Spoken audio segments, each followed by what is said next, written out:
Ассаламуалейкум, құрметті көрермен. Эфирде шығыс ақпарат жаңалықтар жобасы бағдарлама жүргізушісі Қуаныш Рахметоллаұлы. Біздің жобамыз еліміздің ірі тау-кен металлургиялық компаниясы Казцинктің техникалық қолдауымен жүзеге асып жатқан естеріңізге сала кетейін. Ересімі елесінде, қай заманда болмасын, ата-бабамыз от пен оққа оранып, жанын қисады, арын сатпаған. Ел басына күн туып, еретігімен қан кешіп, атауыздығымен су ішкен заманда мыңдаған қазақстандық майданда кеудесін отқа түсіп, сол кездегі ортақ отанымыздың бостандығы мен тәуелсіздігін қорғады. Қазақстаннан 1.300.000-нан аса боздағымыз соғысқа аттанып, оның 630 мыңы қыршыннан қиылды. 271 мыңы сарбаз із-түзсіз жоғалып, хабар-ошарсыз кетті. 500 қазақстандық кеңес одағының батыры атанды. Бүгінгі шығарылым ел үшін, жер үшін майдан даласында шейіт болғандардың бірі, кеңес одағының батыры, жерлесіміз Ізғұтты Айтықов жайында болмақ. Біз отан үшін от кешкен батырдың дүниеге келген ауылына барып, туған жермен танысып қайтқан едік.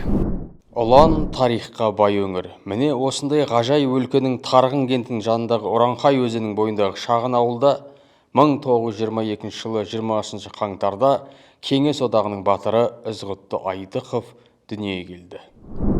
Ізғұтты Айтықов дүниеге келген күні үлкендердің айтуы бойынша қалың қар жауыпты. Жер әппақ көрпеге оранғандай болған деседі.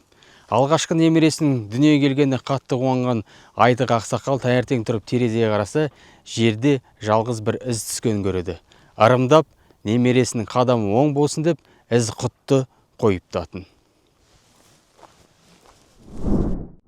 Тарғын ауылындағы мектеп оқушылары Ізғұтты Айтықовтың ерлігін өнеге етеді. Осы ауылдағы білім ордасы батырлардың ізін жалғап келе жатқан жас ұрпақтың тәрбиесінің алтын ұясына айналған. Жақында біз осы мектепке барып, білім ошағының тыныс тіршілігімен танысып қайттық. Мектеп ішінен батырға арналған даңқ мұражайы ашылған. Бұл оқушылар үшін патриоттық рухты оятатын, өткен тарихты терең сезінуге мүмкіндік беретін ерекше орын. Мұнда Ізғұтты Айтықовтың өмір жолы, майдандағы ерліктері, фотосуреттері қойылған. Мектеп оқушылары батырдың өмірбаянын жатқа біледі. Олар оның жауынгерлік ерлігінің тәнті, оның өмір жолын үлгі тұтып, мақтанышпен айтып отырады. Сабақ барысында да, сыныптан тыс іс-шараларда да Ізғұтты Айтықовтың ерлігі жас буынға насихатталады. Біздің атамыз Ізғұтты Құрманбайұлы Айтықов өте үлкен отбасында дүниеге келген. Анасы Күлен, әкесі Құрманбай, орысша қазақша білетін, көзі ашық, зергер адамдар болған. Отбасында 5 ұл: Қапар, Қылышбек, Қазес, Тарғынбай, сосын 2 қарындасы Алқабике, Ақшабике. Ал Ізғұтты Айтықов ол өз үйіндегі үлкен бала болады.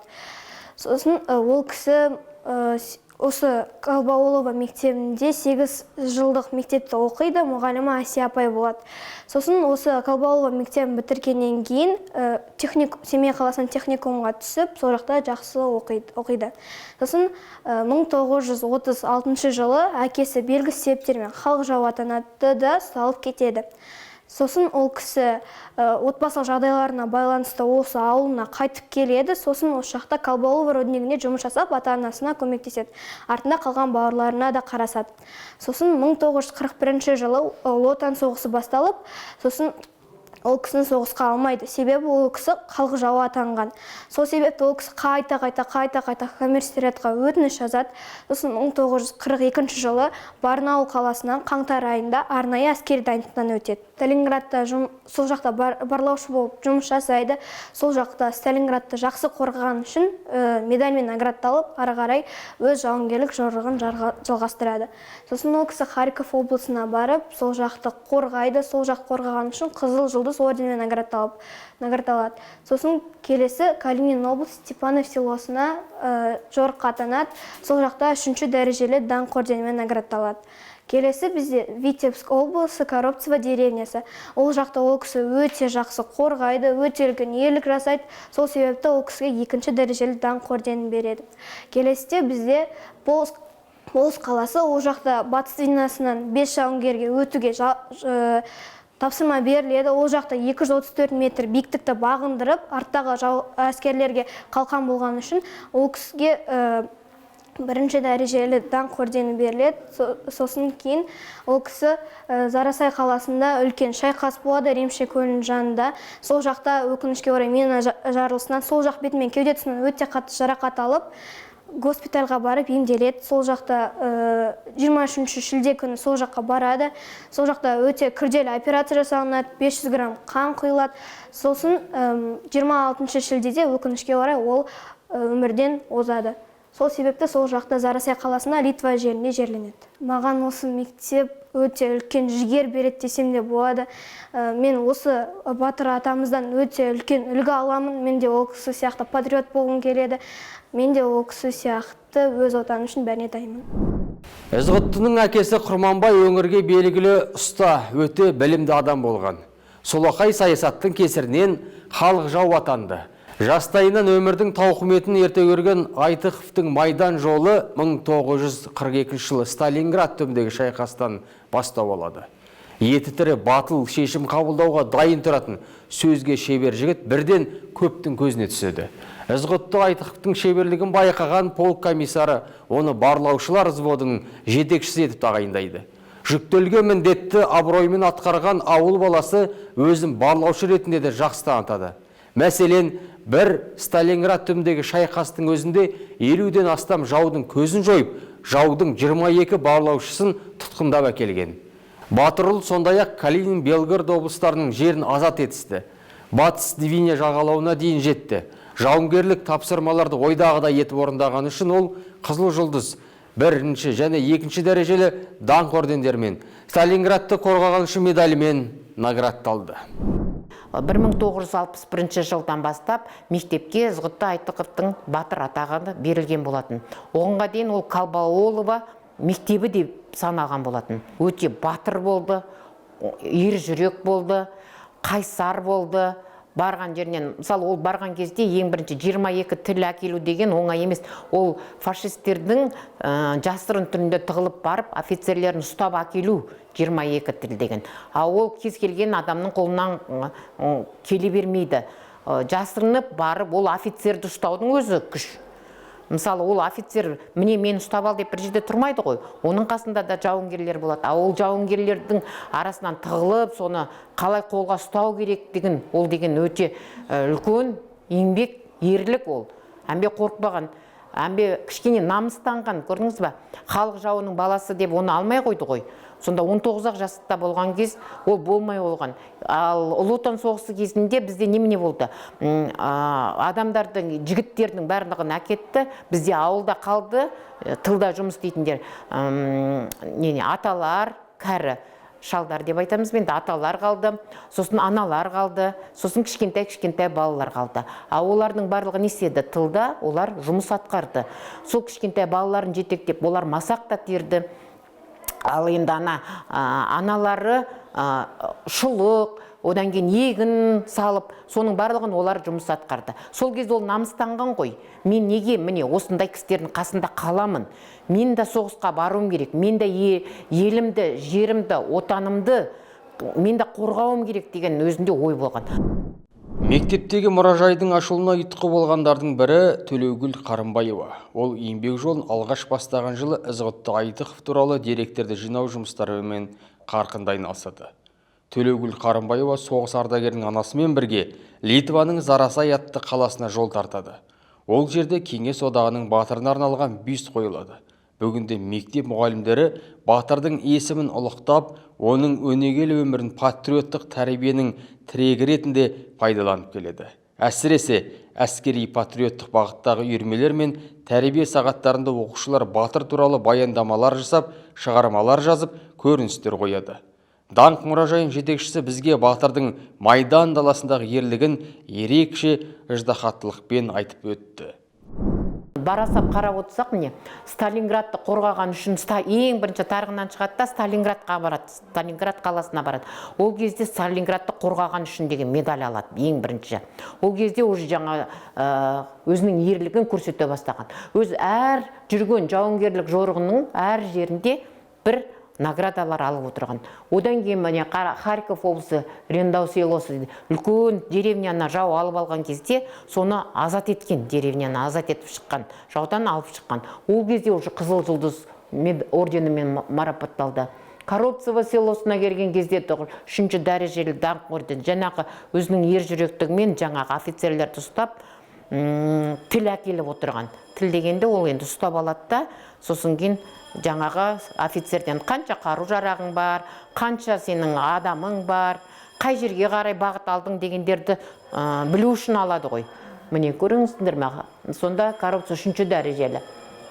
Одан кейін Витебск облысына келеді, ол кезде де 2-ші дәрежелі даңқ орденін алды. Ары қарай Полоцкіға келген кезде үлкен өзеннен 243-ші өзеннен өту керек. Өзеннің ар жағында 243 метр биіктікте жаудың бекінісі тұрған, пулемет жоғарғы биіктікте тұрған. Вот соған келе жатқан жауынгерлердің ішінен 5 жауынгерді өткен судан астынан тығылып, мен соны балаларға айтам, судың астынан тығылып, ана жердегі үлкен биіктікте тұрғандар олар қалай? Ол астың жақтары жақсы көреді ғой. Сондықтан олар көріп қояды. Одан тығылып барып әгі бекіністі алу керек болған. Сонда 5-ақ жауынгер. Қалғанда 4 адам, орыс адам болғанда, осы Айтықов кеткен содан. Сонда бекіністі алып, сол жерден ары қарай кеткен кезде жараланған. Сол жараланғанмен Полоцк қаласына жетіп, сол жерде жерленген болды. Бұл мектеп жай ғана білім беру орны емес, елін сүйетін, тарихын құрметтейтін, батырын арда тұтатын ұрпақ тәрбиелеп отырған қасиетті шаңырақ. Ізғұтты Айтықовтың есімі мен ерлігі келешек ұрпақ жадында мәңгі сақтау мақсатында оның туған күнді және 9 мамырда білім ошағында патриоттық шаралар кеңінен аталып өтеді екен.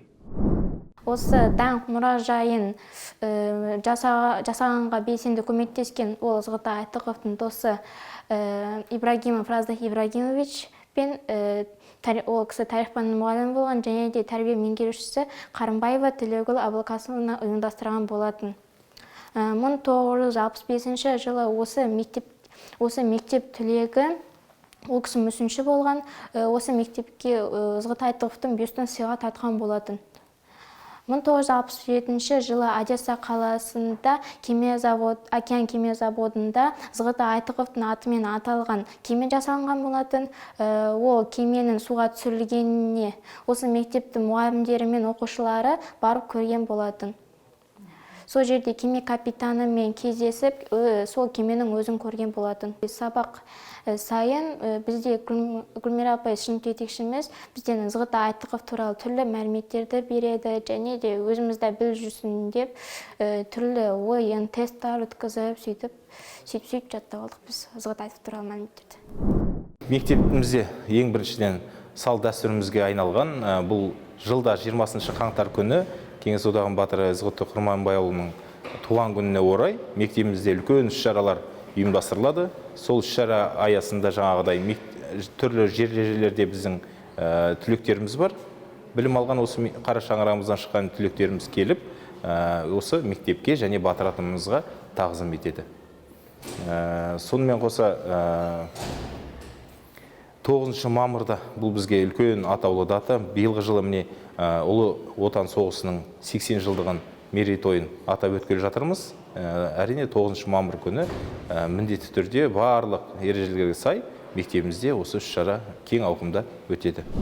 Сондай-ақ батырдың есімімен аталатын мектепте Ызғұтты Айтықовтың өзі отырған партасы да сақталған. Көненің көзінде болған бұл партаға отыру бақыты білім ордасының қоғамдық өміріне белсене қатысқан үздік оқушылар ғана мүмкіндік алады екен. Кеңес одағының батыры Ызғұтты Айтықов осы Солдатск ауылынан Тарғында орналасқан мектепке 4 шақырым жаяу жүріп келіп білім алып отырған. Бұл бүгінде Ызғұтты Айтықов атындағы даңқ көрмесінде өзінің отырған партасы қойылған. Бұл партада отырып Ызғұтты атамыз білім алған. Ал 1966 жылдан бастап осы мектепте оқыған білімді, озат, жан-жақты тәрбиелі оқушылар жыл сайын осы партаға отыруға мүмкіндік алған. Бұл дәстүр бүгін күнге дейін сақталған. 1992 жылдан бері ауыл Ізғұтты Айтықовтың есімімен аталып келеді. Содан бері ауыл тұрғындары батыр жерлестерін ұмытпай, оның ерлігін өскелең ұрпаққа үлгі етіп дәріптеуді өздерінің азаматтық парызы санап келеді. Батырдың 100 жылдығына орай ауылда айтулы іс-шаралар ұйымдастырылып, оның құрметіне бюст орнатылып, жаңа саябақ пайдалануға берілді. Бұл ауыл халқының батыр рухына деген шынайы құрметінің көрінісі. Саябақ Ізғұтты Айтықовтың есімін мәңгі есте қалдырумен қатар, ауыл тұрғындары мен қонақтар үшін рухани тынығу орнына айналды. Жыл сайын 9 мамыр жеңіс күні ауылда кең көлемде аталып өтеді. Бұл күні ат шаптырып ұлттық ойындар ұйымдастырылып, батырдың рухына құран бағышталып ас беріледі. Бұл дәстүр ауыл жұртшылығының ел қорғаған ерлерге деген құрметінің бір айғағы. Ізғұтты Айтықов тек біздің ауылдың емес, бүкіл елдің мақтанышы. Оның жауынгерлік ерлігі бүгінгі ұрпақ үшін рух пен отансүйгіштіктің жарқын үлгісі дейді жерлестері. Атқарған ерлігінің арқасында міне Кеңес одағының батыры атағы беріліп, қазіргі таңда міне осы сол атамыздың атындағы ауылда тұрғаныма мен өте мақтан тұтамын, пір тұтамын. Өйткені Ізғұтты Айтықов Құрманбайұлының атқарған ерлігінің өзі басқа болашақ ұрпаққа үлгі боларлықтай деп айтуға болады. Ізғұтты Айтықов ауылында тұрғаныма расында мақтан тұтамын. Басқаларға үнемі мақтанып тұрып, ауыз толтырып айтып отырамын. Расында міне мен осындай батырдың ауылында тұрам деп. Бұл Ізғұтты Айтықов Құрманбайұлы негізінде Солдатская деген осы біздің ауылдың шеті, яғни осы ауыл болып есептелінеді. Бұрын Скалистая, Солдатская деген жаңа кішкентай ғана елді мекенде осы ауылдың шетінде дүниеге келген. Осында кіндік қаны тамған жері Ізғұтты Айтықов ауылы. Негізгі арғы тегі Қаршыға елінен тараған. Бұл Қаршыға ел деген өте бір сондай керемет, ер жүректі, тік мінезді, айтқаннан қайтпайтын сондай бір ерекше ел, ру деп айтуға болады. Әлі күнге дейін сол Қаршыға елінің жаңағы ұрпақтары осы ауылда тұрады. Осы ауылдың тұрғынымын. Ізғұтты Айтықовтың есімі осы ауылға 1992 жылы берілген. Біз мақтан тұтамыз осы ауылдың осында Кеңес одағының батыры атағының атында болғанына. 2022 жылы батырдың 100 жылдық мерейтойына орай осы ескерткіш орнатылды, осы саябақ орнатылды. Енді батырдың есімі осы ауылға берілгеніне біз өте қуаныштымыз. Ол дегеннің ұрпақтар сабақтастығы. Біз соны әрбір тәрбие сағаттарында, жұмысымызда осы кісінің өмірі, ерлік жолдарын балаларға үлгі ретінде айтамыз. 1944 жылы маусымда 51-ші гвардиялық атқыштар дивизиясының бөлімдері Батыс Двиняға жетті. Притовка деревнясы үшін болған ұрыста Ізғұтты Айтықов алғашқылардың бірі болып, дұшпан шебіне басып кіріп, оның оқ шашқан бекіністі ошағын 3 гранатасымен тас-талқан етті. Ауыр машинасымен зеңбірегін істен шығарды. Першино деревнясы мен Ловша теміржол станциясын азат ету кезінде немістердің 2 пулеметін жойып, 40-қа тарты дұшпан солдаты мен офицерін жайратты. Гвардияшы жауынгер Батыс Двинадан өтерде батыл қимыл көрсетті. Жанына ержүрек 5 жігіт ертіп, жаңбыршы жауған оқ арасымен өздерінен өтіп, фашистердің бекісін тартып алды. Алдымен взводтың, сонан соң дивизияның 2 атқыштар полкының өтуіне мүмкіндік жасады. Взвод жауынгерлермен бірге 38 фашистің көзін жойып, 4 пулеметін олжа етті. Плотскіге алғашқылардың бірі болып кірді, бірақ өте батыл операцияны орындау кезінде ерлікпен қаза тапты. Айтықовтың ерлігі елеусіз қалмады. Ізғұтты Айтықовқа Кеңес одағының батыры атағы берілді.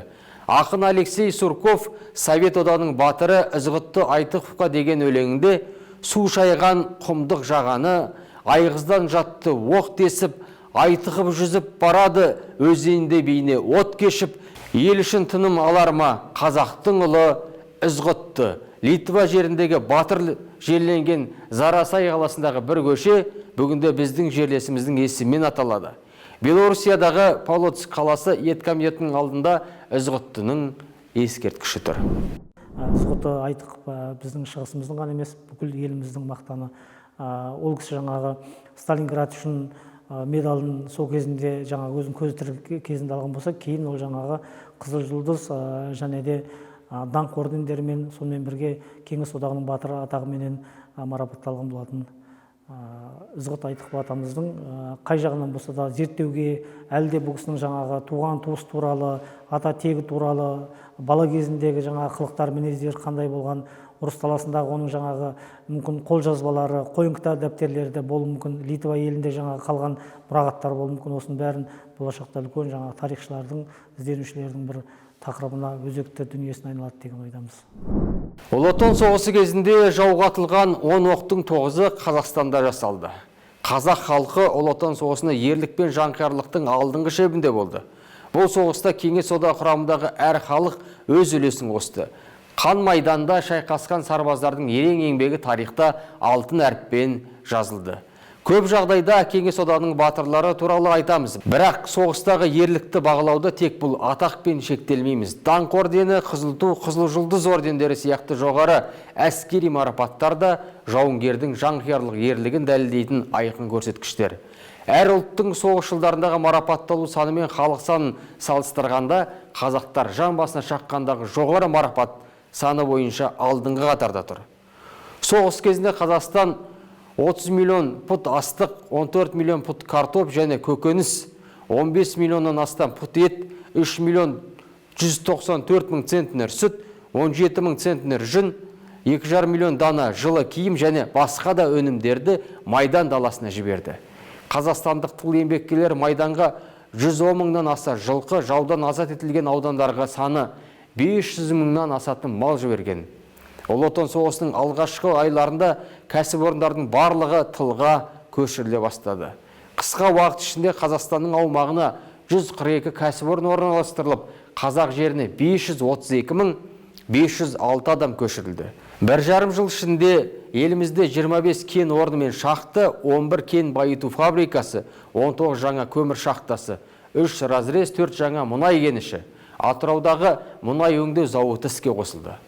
Ұлы Отан соғысы кезінде Қазақстан жалпы одақтың мыс құймасының 30%-ын, марганец кенінің 60%, мыс кенінің 50%, металл висмуттың 65%, полиметалл кендерінің 70%, мырыш өнімінің 58%-ын өндірді.